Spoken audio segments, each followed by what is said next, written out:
Good morning, traders. It is Wednesday, July 16th.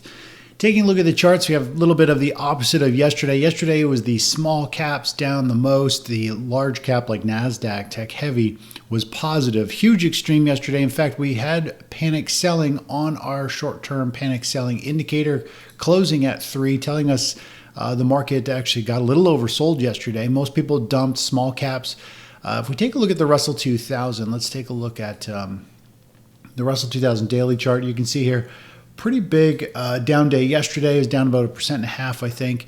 What was also interesting is not only people were dumping the small caps, but they were also dumping dividend stocks. The dividend sector, I think, down the most yesterday.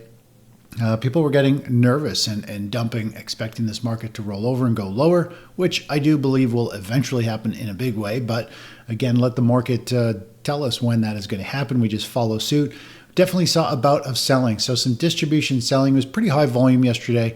Usually you have higher volume on down days. The market naturally wants to go up. That's why light volume days favor higher pricing. When we go into holiday weekends, we usually see the big money have already repositioned and they go away on holidays early. And of course, it takes volume. There's naturally money flowing into the stock market when we're in a upward trend in a bullish environment. So if light volume usually drifts the market higher, to drive the markets down, you have to have more selling than the positive inflow volume. So you need more volume in order for down days. And we saw that yesterday in general, maybe not so much on this particular ETF, but we did see a little bit of elevated volume on the S&P 500, the NASDAQ, the Russell, all of those indices, telling us that there was definitely some selling. Now, if we zoom out a little bit here, let's look at the 30-minute chart. I mentioned yesterday or the day before how we keep getting up into these, really just up into this upper range. The market gaps up, it gets up into this range, it gets hammered down. It gaps higher, gets sold off, grinds its way up, and then gets hammered down. It keeps having these bouts, had a gap down and then kind of drifted higher. Yesterday, it gapped up higher and then sold off through the entire session, selling down near the low, which is somewhat of a short-term bearish candle. It is a bearish engulfing candle, meaning it opened higher than the previous days and closed down near the low. That is not a good sign. And of course, we had some panic selling there. Now, if we take a look at the NASDAQ, it's a little bit different. In the grand scheme of things, it has been doing a similar type of thing. It moves up, it gets sold off. It moves up, it gets sold off. It just keeps having these bouts of selling taking place. Yesterday, it gapped higher and then sold down to fill that gap. As we know, gaps tend to get filled. It is holding up at a much higher level. So we'll see how it unfolds. But you can see on the bottom on the daily chart here, a lot of these red bars tend to be higher volume days, meaning there is distribution going on. And yesterday was a higher volume day. We've had a few in the last week and a half. And really, that's institutions doing these big sell-offs. There's a lot of volume traded at the open and the close. That is where the institutions, when there's liquidity in the market, that's when they dump. So the market opens up and there's lots of volume. They can sell a huge chunk of their portfolio really quickly in the morning and then stop selling. And they don't want to hurt the market. They just want to unload chunks. And so they'll do that over and over again. You know, one day it could be one institution or a couple institutions. The next one, it could be another one or a few other ones. And so they all take their turn rotating out and they all have their own strategies. So they're always going to be doing it on different days. But that's kind of what we are, I believe we're still in. Short-term wise, when we look at the market, we actually have some panic selling yesterday. The market gapped higher and faded down. You can see this still. The overall trend is still up. But when we look at this chart pattern here, we've had a move up and now it's formed a bull flag. It has come down to more or less fill the gap. So the market could very easily hook up and want to go higher today. As I've talked about over the last really week or two, saying, hey, once we hit this 15% target, this is naturally a level where the stock indices tend to get into a more volatile market, meaning we could start to see some big pops and drops in a more significant kind of percentage swings. Volatility should pick up, and generally we see the market go into a multi-week correction. It might only pull back 3 or 5%, but it might trade sideways for a while. And so that's kind of where we're at right now. And this is what I was trying to explain yesterday is when the stock index like the QQQ hits 15%, expect volatility, sideways or lower pricing. Most of that move is most likely done before there's a little bit of a reset. And if the stock market does show some pressure, we're probably going to see that carry over into Bitcoin as well. Yesterday, Bitcoin was down about 2%. Today, it's back up 2%. Again, both stock and Bitcoin are in an uptrend. They're having a little bit of a hiccup and a consolidation.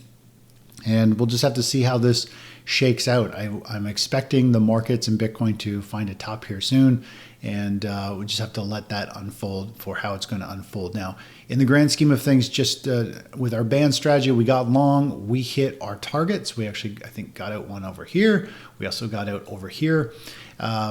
We're out of the Bitcoin trade. Now, from a perspective of a discretionary trade, I know many of you are actually still in Bitcoin. You want to go for the $135,000 Bitcoin target that I drew. I get that, and that is perfectly fine. Just know we're running on borrowed time here. The stock market has hit a threshold where it's just it'll definitely be some luck if the markets push a little bit higher. But there is this potential for Bitcoin to it's hit the 618. It's pulling back, which is a bullish sign, and typically it means we could go up and see this level. Now, I think the stock market has very little upside left before a correction, but Bitcoin is a different beast. It's why we've traded it a few in the past, and another trade here. The difference with Bitcoin is it is full of emotional traders, meaning once this stampede starts, which I actually believe it has started, which we've got the first pop and the hiccup at this technical level, the golden ratio of 618. Even though the stock market may only go 1% or 2% higher, we could see Bitcoin just shoot up and skyrocket because it's got millions of people that just jump in and chase pricing. Not a bad thing if you're taking advantage of it. That's what we've done in the past. So this has the potential to pop and scream higher over the next week or so. The stock market may struggle, and Bitcoin actually could have a really nice move to the upside. So that is the play there. Just know that we've hit the 618. It is a level that we'll have to just see if it gets traction. And I'm using the stock market as the overall barometer for Bitcoin at this point. The stock market has hit some thresholds. Just be aware. Have a stop in place. If this starts to sell off in a big way, make sure you lock in gains. Make sure you've got a stop in place because it can get wiped out very quickly. It's just the way Bitcoin moves.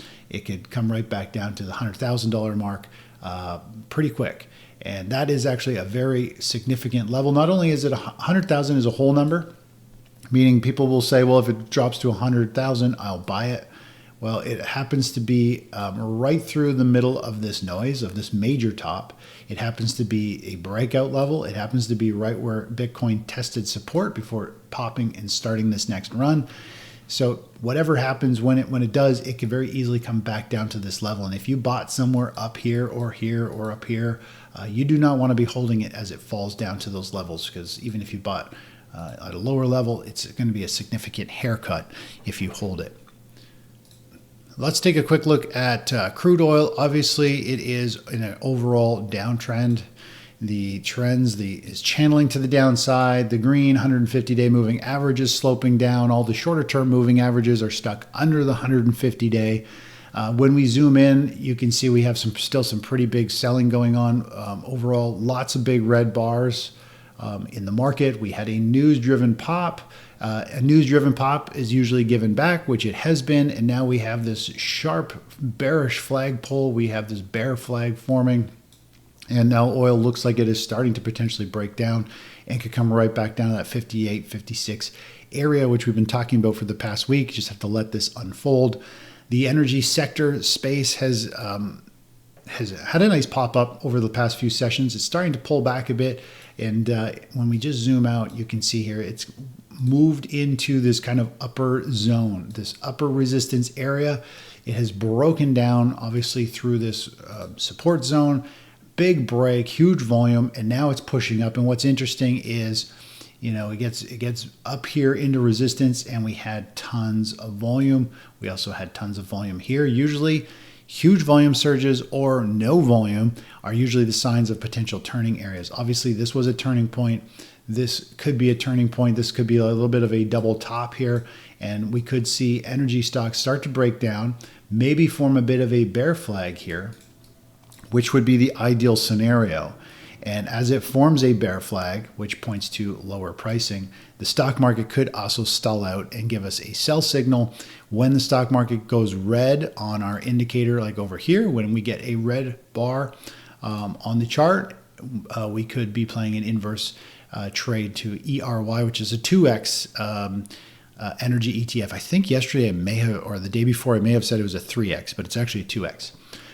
Meaning if this falls 10%, then the ETF, the inverse ETF, will rise 20%. So I believe there's some pretty good potential. I think at some point we could see it come right back down to these lows. There's about 11% downside if we see this unfold and get a sell signal, which means there's about 20 plus percent potential just for a reset of this move. But there is potential, again, I think, for some bigger moves if we were to zoom way out here. I think there's some very significant levels on this chart that if it breaks down, it is going to have a significant drop, which if we were to percentage-wise, we could probably come back down to somewhere over here. So, there's a lot of potential. If this was to do the bandsaw blade that I've talked about, how you get a rising tide, eventually get double highs, and then you start to get the bandsaw blade to the downside, there could be a big unwinding and a lot of potential in the energy space if it was to continue to fall. Anyways, that's it for now, and we'll see how the day goes. Take care. Bye-bye.